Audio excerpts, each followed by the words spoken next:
Episode 1036 of the Vietnam Veteran News Podcast will be an expose of the stark truths behind the intentions of the producers of the epic documentary, The Vietnam War, by Ken Burns and Lynn Novick.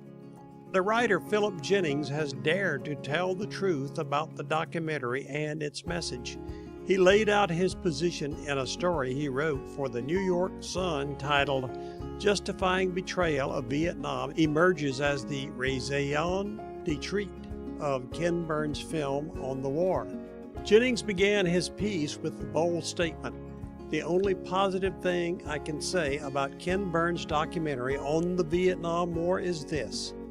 If it is the best the left has, we may blessedly have heard the last of them. The arguments Mr. Burns presents are weak, biased, and insulting.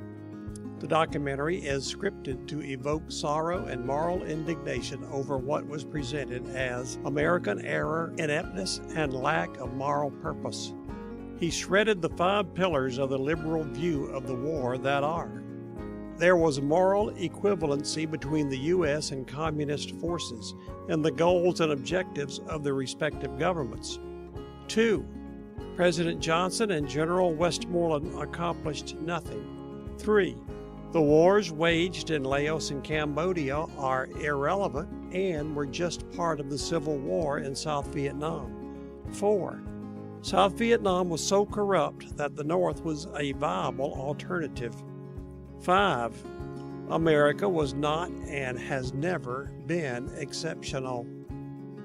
Listen to episode 1036 of this podcast, Vietnam Veteran News, and discover the real story about U.S. involvement in the Vietnam War.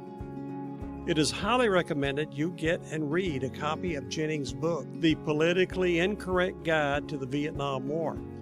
In his book, he reveals the truth about the battles, players, and policies of Vietnam, one of the most controversial wars in U.S. history. Go to VietnamVeteranNews.com